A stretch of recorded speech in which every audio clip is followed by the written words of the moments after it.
Welcome to A Woman's Brew. In today's episode, we'll be looking at beer from breweries who have head brewers who are women. And we'll also be introducing you to the show. This is our first episode. Woo! Yay! My name is Joanne and this is Tori. Hi. We are two beer-loving women on a mission to get more people drinking and talking about beer. Come join us.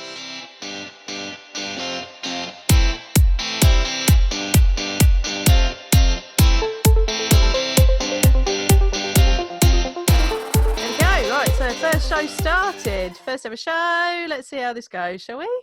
Excited. Yeah, so what we're going to do. So basically our thoughts are we're just going to get together. We're going to drink some beers. We're going to tell you about it. Might do some beer styles, beer history, beer culture. See what we fancy. Just drinking. Just drinking. Just ladies drinking beer. Yeah. So let's introduce ourselves. My name is Joanne. You might also know me as A Woman's Brew on Instagram. I'm also the owner and creator of Love Beer Learning. Come and find us on Facebook and Instagram. That's my beer school. My first ever beer was a Sam Adams Boston Lager in 2008, which someone shoved in my hand and made me realise that not all beer was yellow and fizzy. Some of it's brown and fizzy. But equally as nice, I do like a Vienna lager. So I was travelling at the time. I was working on cruise ships and I tried as many beers as I could get my hand on. I am now at, when I look today, I'm over 2,900 unique beers. That's a lot of beers. That's a lot of beers. It's 12 years though. I think I'm doing all right. Most of that are tasters. It's not pints. So I just wanted, about 6 years ago, I wanted to know more about beer flavours and what I was tasting. So I started doing a little training of my palate, trying different beers, working out what the flavours came from, to the point where in July I decided that I was ready to take the Cicerone Certified Beer Server exam. I'm now a certified beer server, and I might start doing the Cicerone second level as well, and we'll see how that goes. So I just wanted to share my knowledge with everyone. That's what we're here to do. And then the lovely Tori here approached me to see if we wanted to do a Women Drinking Beer podcast. And here we are. Let's see how we go. Yeah, and you are far more qualified. Far more qualified than I am with anything that has to do with beer. I will just say that from the start. But my name is Tori. I come from the land of Sam Adams, which is funny enough because I didn't actually know that was your first beer. Yeah, that was my gateway beer. Boston in the US, and that's where it was made, brewed, everything. Yep. Funnily enough, I've gone to, from all the times that I've lived there since I was obviously a child growing up. You won't know when I speak because a lot of people don't, but I am American. And I've gone to a lot of breweries across all of New England. Funnily enough, the one that I've never actually gone to is Sam Adams. Oh, really? That was the first, and then that was the first brewery I ever visited. So it's the only one that I've not managed to tick off my list yet. Oh, that's really funny. Yeah, because it's just you always overlook it when you go back, and I've always just run out of time. But I'm going to do it next time. Next non-COVID time, that is going to be when I go. But yeah, I approached you, as you know, because I thought it would be quite a good idea because you're actually really highly trained with this kind of stuff. Oh, not highly trained, but no training about it at all. I just really like beers, and I thought it'd be quite good to show sort of women and men that there are women that like to drink craft beers, and we might not all have the Cicerone level knowledge or anything, but we all can sit down, enjoy the tastes, and I just thought it would be quite a good idea. So yeah, here we are. My background really is I went to school for print journalism, and when I moved here 7 years ago, I started getting into craft beer over here, and I thought more recently from lockdown, this was a lockdown induced decision, I decided to start my Instagram, which was adventures_in_hoptimism, because I wanted to do it for myself really, to get writing again, because my beer levels increased significantly, as I think a lot of people probably. Yeah. So I just wanted to start writing down ideas, feedback on beers and everything, and I quite like photography as well, so I just started taking pictures, writing things down, and that's how I kind of got into be more into the craft beer tasting than I normally would, and thought it'd be quite nice to get together with someone like yourself who knows a lot of what they're talking about. You can educate me, you can educate other people. It would be great. Women teaching women. Let's do it. Yes, empowering. All right, so this episode, as it is our first one, we decided that we would try some beers from breweries who have women as their head brewers. So we are going to look at Wildcard, Aura, and Burnt Mill.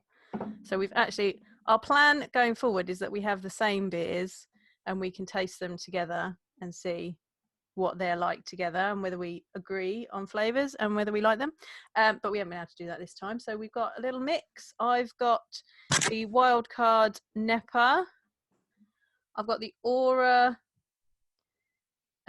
double dry hopped IPA Giasone, I hope I've pronounced that right, and the Burnt Mill After Earth BA Imperial Stout. That one last, I think. What have you got, Tori? So for my wild card, I went with Ella because I know everyone's going to shame me because it's a supermarket beer, but I've had it before and I loved it so much. So I really Nothing wrong with a supermarket beer. Then for my Aura, I got a Lemoncello because I do like quite a good Lemoncello. It's a lemon IPA. Very nice. And for my Burnt Mill, I got High Hopes, which is a West Coast Pale Ale. So these ones were mine. Fortunately, you kept nicely in front of me. Right, let's crack open the first one. Got my little tasting glass. There we go. Oh, mine's a bit lively. So start making to hear the noise, isn't it? I know. Oh, this is very lively. Hang on. No. Da-da-da. Very lively. We're just waiting for it to settle. It's got a big head on it. Same mine as well. All right, so the NEIPA it's almost clear. I would expect a New England IPA to be a bit hazier, actually. It is a lemony yellow. And it's got a very bubbly white head. It's quite funny you say that because I would literally, even though I've got just the IPA, it's also still like you can't really see in the lighting. Next week, I promise I'll be better lighting. Oh yeah, it is literally that similar type of color, which is really funny because it's yeah, they are quite similar in color, actually. Yeah. Right, aroma. Yeah, mine's got that tropical hop smell that you'd expect. Does it say what hops are in it? Doesn't tell me on the can what hops are in it. That's okay. I'm going to swirl my glass, see if I can. Oh, so I don't really like hoppy beers. She says that, and I drink hoppy beers all the time. I don't really like double IPAs, triple IPAs, where they're really hoppy and bitter. Like a Daya or a Verdant. You won't get me drinking those. I bet we'll end up drinking some of these on here, and I will make you drink. You're going to make me drink some, aren't you? Yeah, okay. Because I absolutely love hoppy beers. So definitely doing those. And but I love Daya. So I get from a very hoppy beer. I often get like a broccoli smell. Broccoli smell. Yeah. So mosaic hops to me smell like broccoli. That's really funny though, because I don't think I would have. There would have been something in me when I'm smelling beers to go. You know what? It smells like something familiar, and I don't know what it is that's familiar. Yeah. But if you said to me broccoli, I might smell it and go, actually, yeah, you're right. So this is why you got to drink stuff together, because then you have these aha moments where you go, oh, that smells like so, and you go, oh, yeah, that's what it smells. Yeah, that's what it smells like. You're right. So there's a little bit of that vegetal in here, which means it's quite highly hopped. I'm going to taste it. Mine does have like a very like wheaty-ish. Yeah. I mean, there's wheat in it, and I think you can smell the wheat. It has like a citrusy, but not. It's not a very strong citrusy smell. If I'm honest, it's very. It's there. It's citrus, but it's not in your face citrus. Yeah. It's more kind of that wheaty-ish bit to it. quite like. So if I'm going to have an IPA, I prefer a New England IPA because they're a bit juicier. Yeah, love a New England IPA. They're a bit You've got to love a New juicier. England IPA. They're less bitter. It's funny because everyone calls like West Coast the best coast, and I'll admit the Siren West Coast IPAs are absolutely phenomenal. Like for me, at least from all the West Coast ones I've had in the UK, anyways, that's like golden standard for me. As the ones that they did it with Green Cheek from California. Oh yeah. But from that, I'm like, I refuse to admit that was such a superior beer to like New England IPA, because I'm like, no, I can't. Like, I'm from New England, I can't admit that that's the best. I am partial to a New England IPA, but I'm also biased. I feel like I have to be. Yeah. No, there might. Once I worked out, like, because I was just like, when I worked out that West Coast IPAs were the really bitter ones, so I was like, I don't like those ones. Don't buy those. And that's how you develop and work out. You work out your beer vocabulary. You work out what you're tasting for, and that's how you then can pick out beers that you know you're going to enjoy, which I think is really important with this hobby, because you're doing it to enjoy it. You're there for the flavors. So you don't. Yeah. Though I like trying lots of different things, I generally like to try things that I think I'm going to at least like a little bit. Yeah, you don't tend to go like, I don't like this style, but I'm going to get it because I want to. I mean, I guess some people do. You can do. Sometimes I do. Sometimes I go, I'll try that because it's by this brewery, or someone said it's really good. I'll give it a go. But yeah, generally, like, I want to pick something that I'm like, oh yeah, I think I might like that style. I might like those kinds of flavors. I think for me, you know, when I'm thinking that way, it's more like when I like to think about it in a way of when you have people around for a party or something, and you don't want to sit there and go, oh, let me taste all the taste and notes of it, and let me like sit and take photos of it and write down my thoughts on it. Like sometimes you're like, I don't want to think, I just want something I've had before that I like, or I know I'm gonna like, and I don't want to put a lot into. That's what I consider like a fridge filler in a way. Yeah, fridge filler, Sunday dinner beer, that's what I call it. It's a beer I drink while I'm cooking Sunday dinner. Yeah, you want what you know you're going to like, and you want something that you know is just going to win for you. You don't want to go get adventurous when you've got, you know, mates around and you're having a barbecue. You don't want to be like, that's the time to try that barrel-aged Imperial that has weird flavours to it. I don't know what you're talking about. I crack open a sour when I'm barbecuing. I do too, to be fair. Right, so Wildcard were founded in 2012, and they make award-winning beers in their brewery in Walthamstow in London. They have a tap room and a barrel store, and their head brewer is Jeaga Wise. She's quite influential, if you haven't heard of her before, in the beer community. She's the chairperson for the South East chapter of the Society for Independent Brewers, also known as SIBA, and you can find her on Channel 4's The Food Programme. She runs every year a event at the brewery for women on or around International Women's Day for International Women's Collaboration Brew Day, where she tries to educate women about beer and brewing and to get more women into the craft beer community and into the industry. I've been twice and it's absolutely brilliant. Love me a bit of Wildcard, and I love me a bit of Jeaga. Brilliant. That's got to be awesome, getting a chance to go do that. It's so good, and it's open to any women that want to go. It's brilliant. Now that the head on this is gone, you can don't know if it really makes a difference, like if it's supposed to make a difference, but I've just found that now that the head's kind of gone on it, because I've had a few sips, you can really get the Sabro coconut in the smell. Yeah It's interesting. I love a good Sabro. I love Sabro because I love how you can look at something and go and smell it and go, what is this going to taste like? And with Sabro, you're like, oh, I bet it's going to taste hoppy or anything else. And then you take a sip of it and you're like, oh my God, it's coconut in my face. And you just kind of don't see it coming. Like, I would look at something so light in colour and then go, yeah, that's going to taste like coconut, isn't it? That's really interesting because so at the last International Women's Collaboration Brew Day at Wildcard, we did a hop rub test. So we were given loads of different hops and we had to like smell them and write down what we thought about them. And then they took all of the hops away and gave us random ones and we had to identify them. And one of them was Sabro. And I'd never smelt it before. And I was like, this is amazing. I want to brew beer with this. So I ended up getting some and I brewed a pina colada pale ale with it. Oh, amazing. Nice. Yeah. I compared it to the Fierce pina colada one.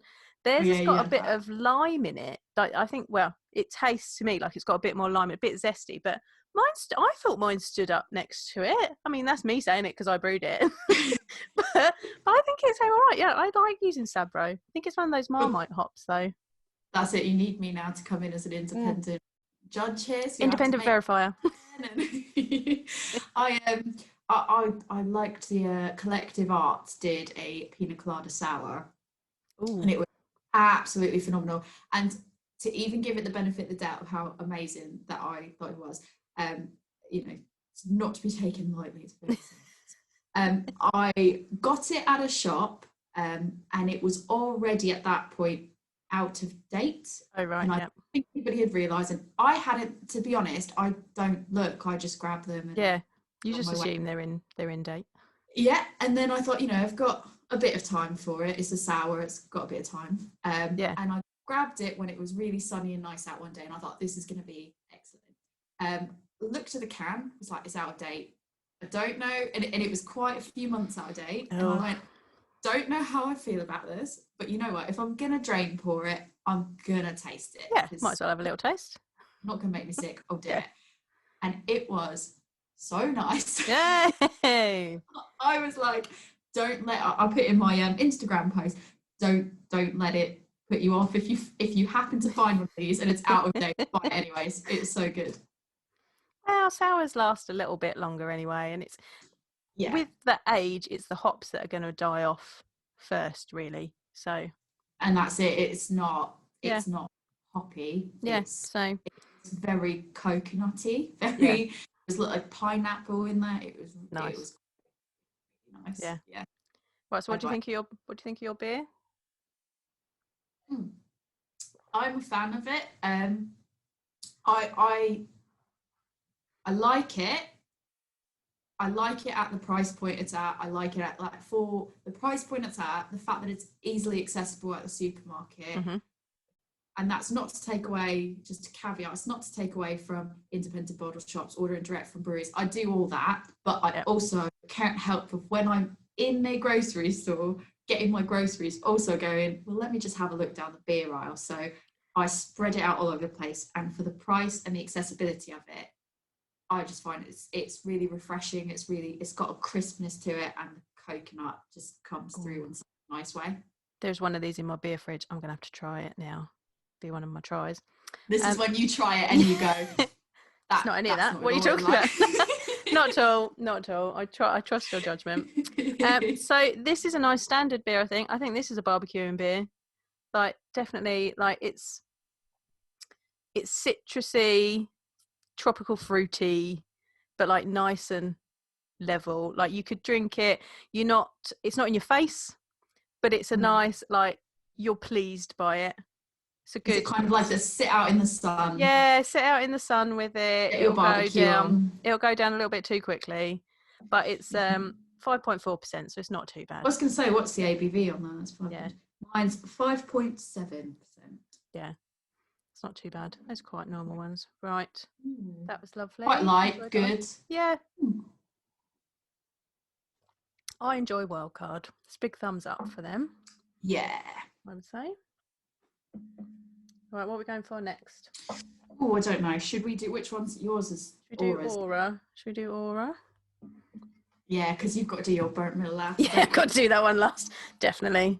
What glass shall I do my Aura in? I'll do it in this one. I'm going to do mine in my nice cloud water glass. Oh, lovely. Cloud water glass. I've got an Alaskan Brewing Co. glass. Okay.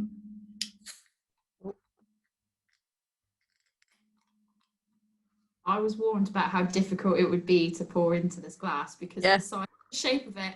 And you know, I just want to say I'm nailing it. I know you can't. I am absolutely. Hold it up to those that are watching this on video. There we go. Yeah, look. Yeah. Nice. Like, be careful. It's really difficult to pour into. Nah.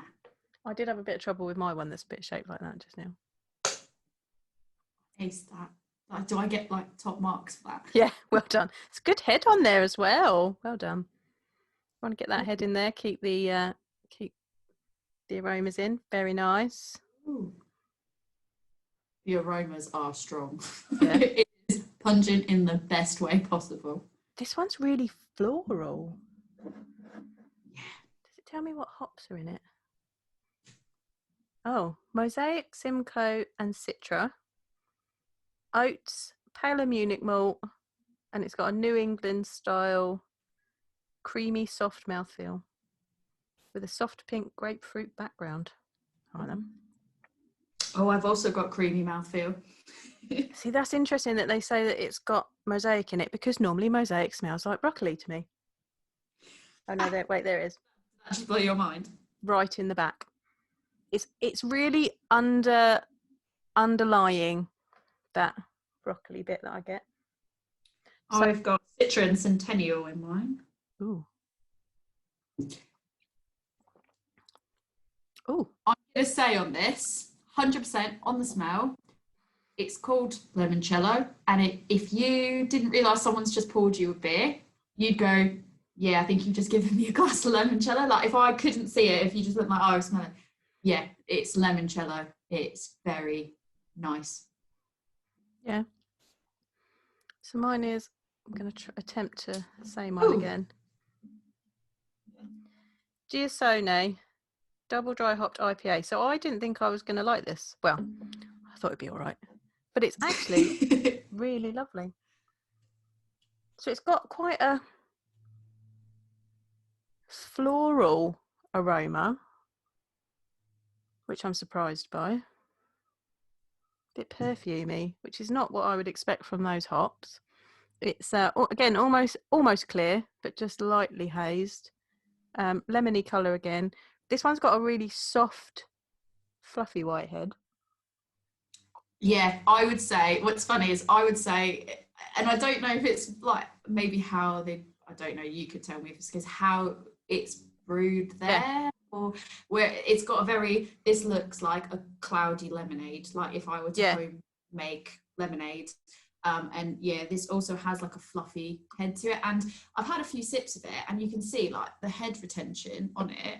Normally with like a lot of beers, I find after a few sips it just dissipates away completely, or even smelling it, even just letting it sit there, it's still a nice sort of got nice head retention on that. I will say, when they say creamy, it is definitely, I get creaminess to it. Yeah, this one has as well. They're good at that.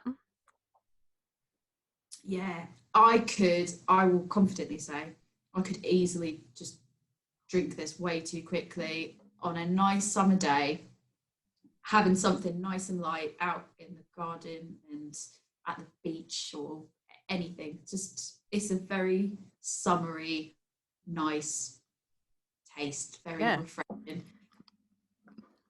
This is, so I would, for me personally, I'd go for the NEIPA for like an outdoor barbecuing sesh, because it's quite rich. So there's like, I'm having difficulty describing it because it's slightly salty.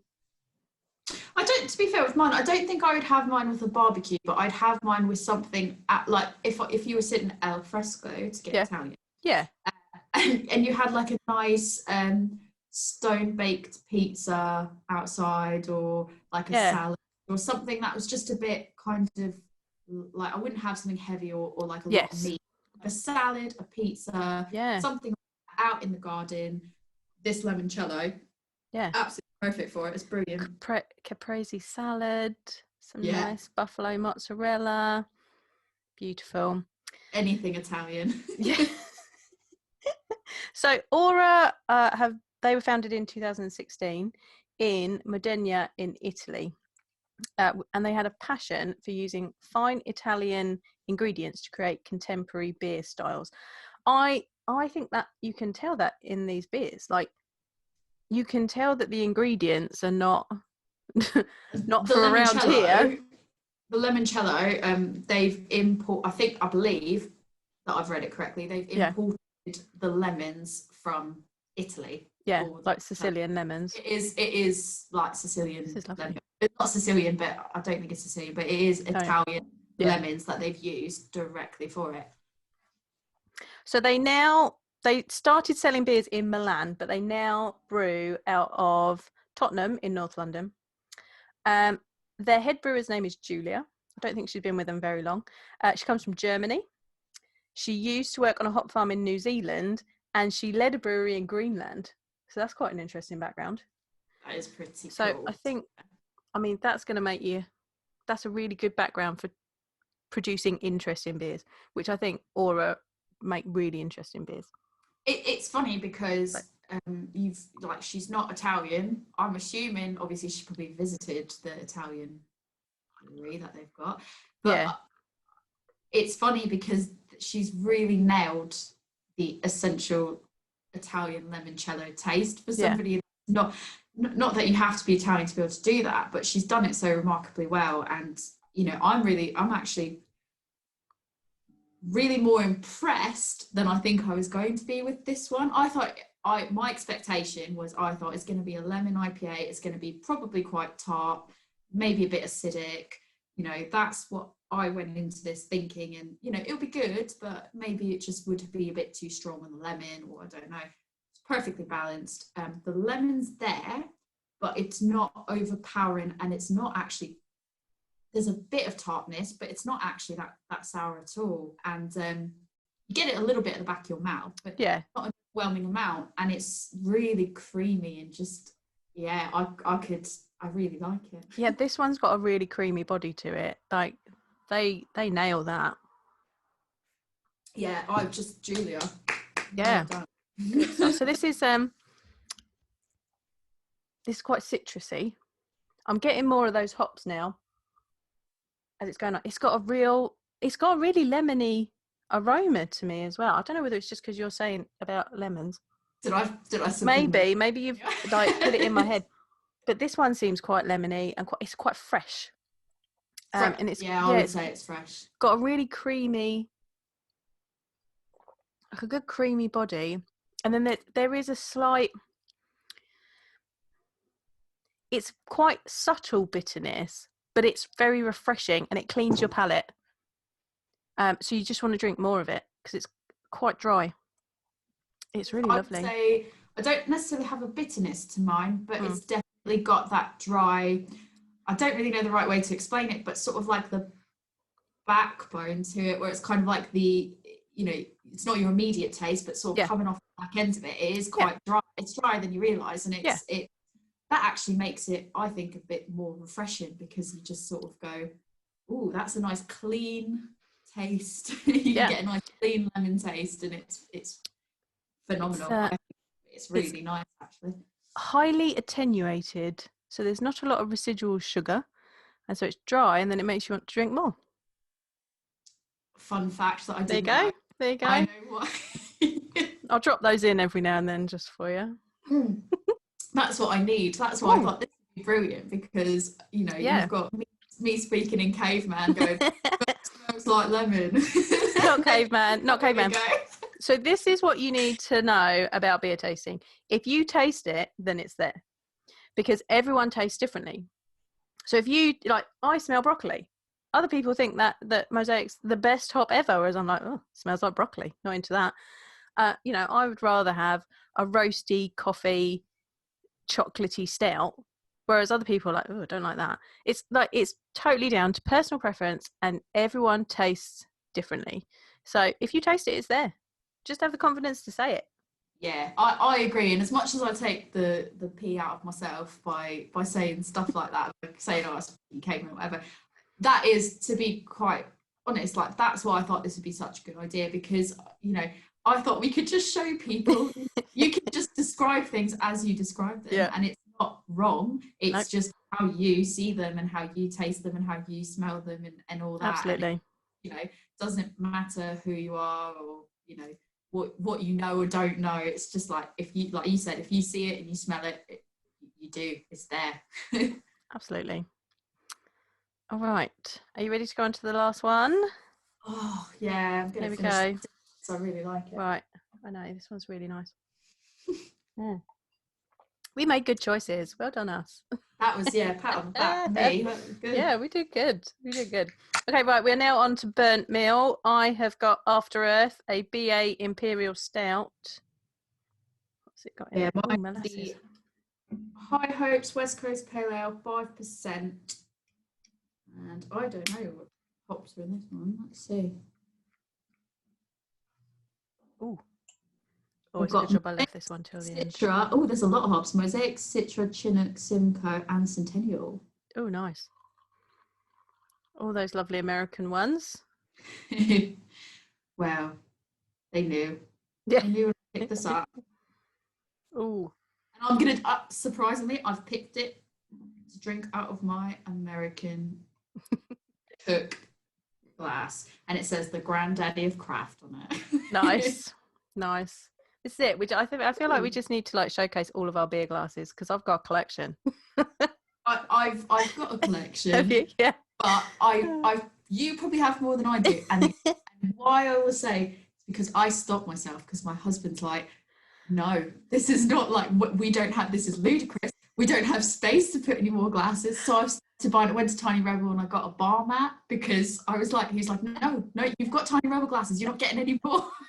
My husband is exactly the same. So I've literally got one of the skinny Billy bookcases from IKEA with a glass cupboard door. When we moved into this house 2 years ago, I was like, I need a cabinet for my glasses. I filled it with glasses stacked, right? And so he was like, that's it. You've got enough glasses. You don't need any more. I've snuck a few more in since then. So during lockdown, we decided that we wanted to change the furniture in the living room. So we've got like a dresser, and I've moved some of my beer glasses that have got a story behind them, or if they got broken, I could not replace them and I'd be absolutely devastated. And now on display, just on display in these two shelves in the dresser in the living room. So I've got a little bit of space in my glass cupboard now. You need more to fill it.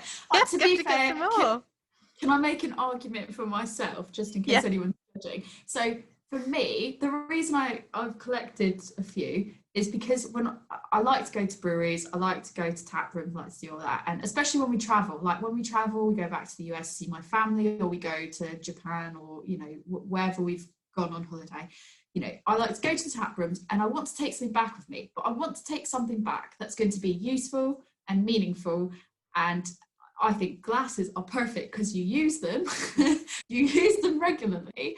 And it's just a nice thing that doesn't cost so much money that you will get use out of, and you can look at it and it can make you smile. And that's why I like that. It's like clothes, you could grow out of clothes, they get old, glasses are forever. Forget driving. until someone breaks them. Like my husband's broken a few of my glasses, and like I still haven't forgiven him for a few of them. He broke one of my Sam Adams glasses. That's all right. I'll bring Sam Adams glasses. Yeah, bring me back a new one when you come back next. Right, back to what we're actually talking about. This is it. We're just gonna ramble now. That's it. We're just gonna talk about all these different things. Everyone's gonna hate it. People are gonna love it. They're gonna love it. Burnt meal. So Burnt Meal started operations in 2017 in a converted barn in Ipswich, and Sophie De Ronde became the head brewer in July of that year. She is the founder of International Women's Collaboration Brew Day, which is, if you're not sure, it is an event that happens around the world where breweries bring women into their facilities and they brew a beer with other women. It can be like other women brewers all get together and collaborate on a beer. It can be just women that are interested in beer get together and brew a beer. It's a really interesting event that happens every International Women's Day. And Sophie started that. She has used her wealth of experience in the industry to support other brewers and hosts an event at the brewery every year. I haven't managed to get up to that one, but one of my friends went this year, and it was brilliant. They made Tribute to the Hills this year at Burnt Mill that used sorghum in it, which I was interested in because that is a grain that is traditionally used in brewing in Africa. So that's interesting. You don't get that much, do you? Right, yeah. And they were just I was watching a presentation from a brewer in Africa, and she said that there just isn't documentation about traditional brewing in Africa, but they're starting a craft scene there now and really opening things up. So she's trying to get things across like that, but you don't see us using sorghum much, but it's a really interesting grain. So if to be fair, I don't think I've ever no. Yeah, so I think I may have only heard of it because I read about it in Tasting Beer by Randy Mosher. Brilliant beer book, make sure you read it. You suggested it to me. Yeah, Tasting Beer by Randy Mosher is the beer book that you should read if you're interested in beers, and he talks about different grains from around the world, and sorghum is traditional from Africa, because it's just what grows in their area, and they use it to brew beer over there, and it's just an interesting flavor. Like it's different from anything else. And Sophie used it in their International Women's Day beer this year. So if you can get Tribute to the Hills, give it a go. It's also got Kveic yeast as well, so it was a real mix of different things. Really interesting. It was a good beer too. I'm quite interested to be it was really interesting. It's a proper beer geek beer.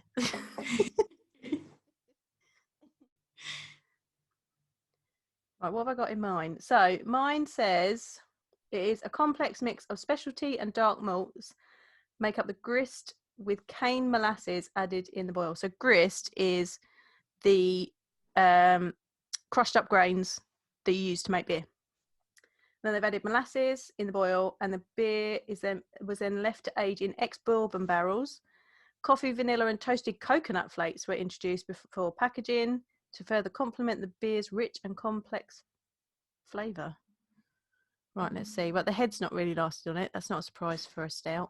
No, yeah, I was going to say stout. That's fine. I mean, this, to be fair, I've let like a few minutes, and it's still got a bit of head on it. It's mine's still, again, it's a theme tonight. Very light in colour. Not hazy at all though. It's quite clear.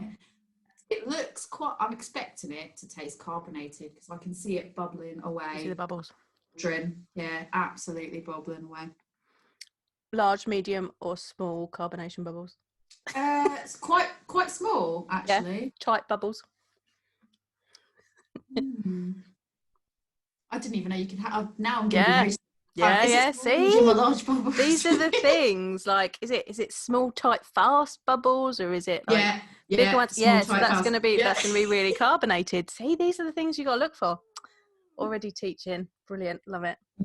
Yeah, and it smells like it has like almost like a malty type sweetness. Like when you get the malts and it's like that.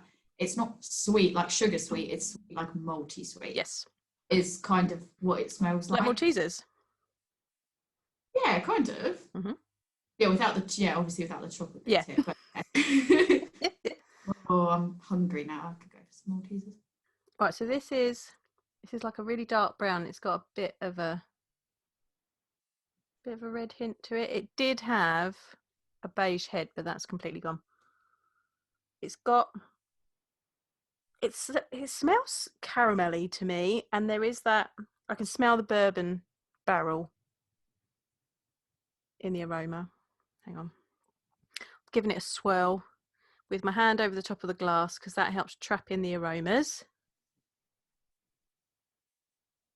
Yeah, it's got that bourbon barrel smell. I'm not getting a lot of coconut. It's roasty though. There is a bit of dark coffee in there.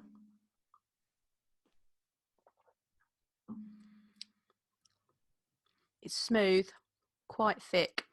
There's a bitterness from the roastiness, but this is dangerous because it doesn't taste 11.5%. Oh, yeah. This is a naughty one because you're not like, I can be like, oh, this is really lovely. Like it's got a buttery caramelly type taste to it. There's a very little bit of coconut in there, very little. It's like you drink it and you don't think about it, and then before you, it's like, oh, the glass is gone. I'm like, oh, well, I could just have another one, couldn't I? This is like a really rich dessert. It's a the body is almost slightly chewy. Right. Yeah, this is it's carbonated. Yeah. But it's not immediately carbonated as I was expecting. It's like a delayed reaction in the carbonation. You know what I mean? You sort of sip it and you go, oh, that's all right. And then towards the end of the sip, you're like, carbonated. Do you get that? One of my favourite words that I've started using is tiz. So you get that carbonation tiz on your tongue where it's kind of like tiz. That's a fun word. I don't think it's a real word. I think I made it up. No, I like it. You should pat that and take it from you. Yeah, this is way too easy drinking. This is saying it's got, aromas of citrus fruits and pine needles. Are you getting that? Are you getting pine needles? Well, I don't get the citrus, and I wasn't initially getting the pine needles, but the more I kind of smell it, the more I'm like, okay. And again, I don't know if it's because I've just read that and I'm like, oh, it's pine needles. But it's not the type of pine needle smell that when it doesn't taste that resinous taste to it. Yeah. And you get the pine needle smell that comes with like a resinous taste. Yeah. It's not like that. It's a pine needle as in like I've literally just picked this up off the ground. Yeah. And smelled it type pine needle. There's a bit of citrus in there. It's just it's something that I think the resinous pine needly bit to it and the citrusy bit kind of came after the first few sips, and then you kind of start going, oh yeah, I can smell it. Yeah. It has that like cleaning producty smell when you like the freshness outdoor. like pine cleaner. Yeah. Yeah, no, it's the maltiness comes through, and it's but not in an obvious way. I don't know, like that's the best way I can think to describe it, is the maltiness comes through, but it's not the same type of malt. Like when you have a really malty beer, it's not that level of malty. It's just it's that level of sweetness just sort of hidden. Do you say it's a West Coast, isn't it? Yeah, West Coast pale ale. So they have that maltiness in the background as kind of almost like a support. So it is slightly sweet from the malt, and then the hops are on top of it. So that's exactly how you've described it, that's what a West Coast IPA is. Yeah. And then they put in too many hops for me. I'm like, give me all the hops, please. I'll take all your hops that you don't want. Yeah. Perfect. That's it. So I've done mine now. I find that burnt meal beers are really complex. I was going to say it is more of like a complex. It's difficult for me to just go, oh, it's this or because there's a lot in them as well. Yeah, and every time you sip it, you taste something slightly different. Like I'm starting to get a bit more coconut in this. I'm getting the woodiness from the bourbon barrels. Sometimes I think I mistake vanilla for caramel because it just seems desserty to me. Right. And I think that's what I get out of it. Yeah, and I think, to be fair, you're right in the sense of, okay, this has got, various hop. I've already gone over the hops. There's numerous hops that they've used. There's, looking at it now, it says light crystal malts make up the grist for a malt profile. So that's where the sweetness will come from, because a crystal malt, there's a process that happens to it so that sugar crystals happen in the malts. So you get those. Okay. So you get those caramelly flavors, because when the malts are dried out and they get picked, they get germinated, then they're dried out, and then they're kilned to whatever they need to do. The crystal malts have another process done to them where I don't know the exact process off the top of my head, but there's a secondary process where they allow sugary crystals happen within the grain, and so they give those caramelly, sugary flavors that you get when you use crystal malt in your beers. So that's where you're getting that sugariness from. Yeah, that's quite interesting. Yeah, and they've got like fruity aromatics listed in that as tasted. It's like I can get all that, and it's just funny because, like you said, it is quite complex, and you take a few sips and you go, oh yeah, okay, I've got that, and then you take a few sips and you go, oh, it's actually changed a bit. Complex beers, you can drink them all the way through and you'll get different things all the way through. And whenever I've had some bitterness now, whenever I've had a burnt meal beer, you get just different levels of flavour all the way through it. Like, I would say, question then, does temperature and something like this, would temperature make a difference as well? Because I know absolutely. Like, with stouts, it's like as it warms up, you get more of the flavours. But I don't think I've ever experienced it with a pale. Obviously, when it's really cold, you don't taste it. But do you get that much varying degree with a pale or an IPA? Depending on you can do, because the temperature depends on how much of the aromatics are released. So if you have a beer too cold, you're not going to get the aroma, you're not going to get the flavours, because they're just not chemically released for you. So this stout has been sat out for a little bit now, because I put it out just before we started. So it's about the right temperature to get all of the flavours out of it. But you kind of want your lighter beers to be slightly cooler, just because that goes really well with the fruity flavours that you're going with. Like, you want it to be a bit cooler. So temperature is really important. Temperature's important. What kind of glass you're drinking it out of is important. All of that is really important. We'll have to do a beer tasting. You can't just go like teku for everything. Or... Oh no, I will do a teku for everything. Right, so I've got my teku here. Ta-da! This is one of my favourites. So what you want, different beers are better in different glasses. You can go the whole hog and be like, I'm going to have this beer, this for this beer, and this for this beer. But really, a teku is a really good standard one because it's bowl shaped. So this opens up the beer for the flavours and the aromas to come out. But then it tapers in to capture those aromas so that you can smell them. Because actually, you don't taste a lot of the flavours that you get. A lot of it's from the aroma, so you need that aroma to build up that flavour profile. So, and I think it's with a smaller top as well, correct me if I'm wrong, smaller top as well, it's easier to sort of put a hand over. You can put a hand over and swirl it. That's really good. And having the stem means that if you've got a beer that you want cooler, you're not holding on to it and making it warm, although you can, if you need to warm it up, you can hold it like that. Also, it just looks a bit fancy.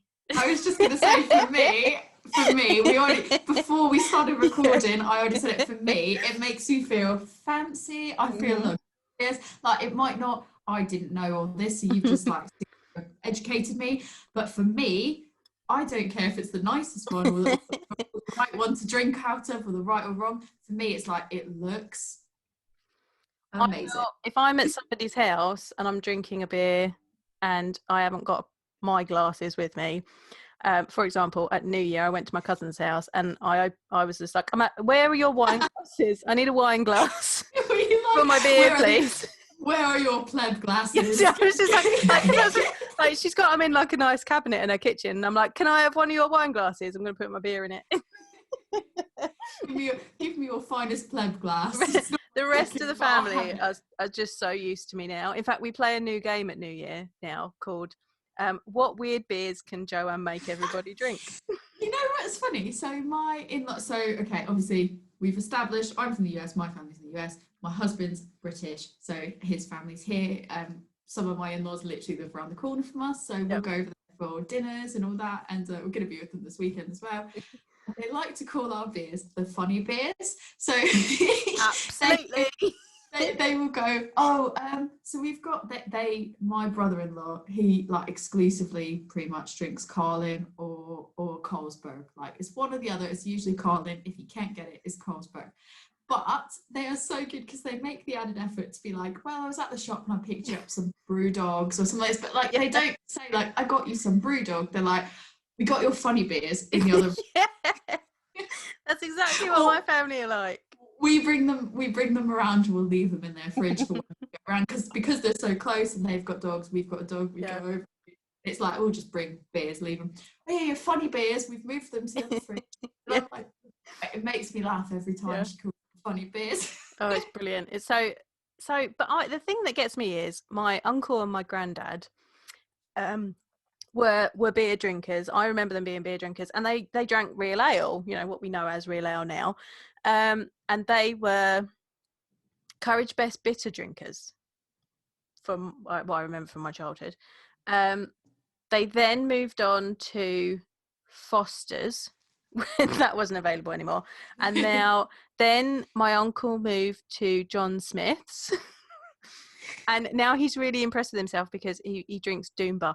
Oh, the best day was when so we were at a family function and he was just like, Joanne, I've been drinking IPAs. And I was like, we're like, what? Have you? So we were at the bar and he's like, there's an IPA, I'm going to get it. So it was Goose Island IPA. Oh, okay. Right? I mean, right. Yeah, and he's like, I'm going to have that. I was like, have you had that before? And he was like, no, but I've been drinking IPAs. I was like, what IPA have you been drinking? And he was like, Green King IPA. I was like, no. Okay. I was like, no. I was like, this, and he'd already ordered a pint of it. And I was just like, I was like, try it, but I don't think you're going to like it. And he took one sip and he was like, oh, that's not an IPA. And I was like, right, a Green King IPA. That is an IPA. Right, and so a Green King IPA is an English IPA. So it's a lot more malty and the hops are a lot more earthy, whereas that's an American IPA. So it's going to be really citrusy and bitter. And he was like, oh, I can't drink this. So I had to drink a pint of Goose Island IPA, which, it's not terrible, but there was something else on the bar that I really wanted to try. And I was like, well, oh, now I've got to drink this because my uncle won't drink it. That's it. Well, see, okay, you're doing it. Because if you were me, I'd go, you get yours, I'll get mine. You don't like yours, I'll double park it. I'll have both of them. Yeah. And you can get the one you really want. But that's, to go back to what you just said about it being an English IPA. To be fair, I don't think I've ever kind of gone, and maybe this is just my ignorance, I don't think I've ever gone like, oh, there's a English IPA and then there's an American. I've just gone, well, it's an IPA, an IPA is an IPA. Right, so that's one of our episodes then, isn't it? An English IPAs and American IPAs. That's it. New England IPAs and West Coast IPAs. I'm going to get you. I am going to get you to drink one of these Siren, because you know what? No, but I like Siren, so it's okay. No, but the West Coast IPA they've done with Green Cheek, I've got some still stashed away. Okay. Have to try it. And I've just picked up some today from the brewery. The Be Even More Pacific, and it's their Oh, I've seen that one, yeah. So literally I need you to try them because they're not, the ones they do with Green Cheek, not very bitter. It's bitter, but it's not that level, like it's not like massive hoppiness. It's hoppy, but maybe it's me being biased because I like hops. I was like, I'm not drinking a 7.8% or whatever it is. Like, I'm obviously drinking a 5%. Like, you think about it, and then you just like, oh, it's gone. That's sad. Love a beer like that. Well, oh no, it's gone. Where is it gone? I need some more. That's it. IPAs. We'll explore IPAs. There we go. Settled. Yeah, and then we can talk about the varying different things about all the different types of IPAs. Because there's red IPAs and there's white IPAs, black IPAs. I love a black IPA. Brilliant. I've just brewed one actually. Oh, you're gonna have to share that. This is the thing now. Every time I brew something, I'm going to send you something. We'll have to do a podcast on that as well. The pumpkin one is the one I'm looking the most forward to. I really hope it's going to come out. It's smelt right. Even if it's not I know you're going to know what I'll take it. I'll take it, even if it doesn't smell right. You cannot get pumpkin beer over here. I had a conversation with, and it's like that's hard pass. They're not making that anymore either, so we won't get that anymore. Brewdog barely is one. Finds it in the first place. Brewdogs, to be fair, Brewdogs. There's a whole separate episode. Brewdogs is passable. It's doable. Like it was okay. A good one. Yeah, it's alright. It's not Southern Tier though, is it? It's not like my sister phoned me the other day and and then she's like, they're out now, the pumpkin's out now, and I was like, jerk. And she's like, do you want me to pick them up for Christmas because we're going back for Christmas? Like, yes. pumpkin beers, I will have all of them. They do a barrel aged one. Oh my god! Right, so she needs to buy 2 of everything because you've got to bring me some back now. That's it. What I'll do is when I go back already at Christmas, I pretty much fill up my suitcase. Take an extra suitcase with you. I take so much beer back when I come back from the US, not because I think US beer is superior to UK. It's nothing like that. It's just stuff you can't get. Yeah, they have different stuff. They have different stuff, yeah, and exactly. I'm one of these people that wants to try everything. No, it doesn't. It's different. The beer scenes are different, and that's fine because there's just more beer for us to drink. Yes. So I will take like a whole suitcase back, and I will take 2 of everything. Yes, brilliant. This is what this podcast is about. It's not about any of you listeners. It's about me getting good beer. That's what it's about now. It's about us drinking the beer that that's we all want it's to about drink. now. Brilliant. Right, on that note, I feel like we should sign off. Thank you for joining us this week on our first ever podcast. Where can we find everybody? So I am a Woman's Brew on Instagram and Facebook. I'm also Love Beer Learning on Instagram and Facebook. Come find us for information about beer styles, hops, malts, and just really interesting learning about beer if you've enjoyed the things we've talked about today. Tori, where can we find you? I am on adventures_in_hoptimism on Instagram. Come check out what I write. I'll do it for me, so apologies if it's she's brilliant. Ignore her. She's like, you're going to see her point of view. It's brilliant. And she gets some weird and wonderful beers, so go and check her out as well. Right. There'll also be all of our links in our show notes. So thank you for listening and cheers. Yeah, I'm going to go drink some more my limoncello. Cheers. Bye, guys. Bye.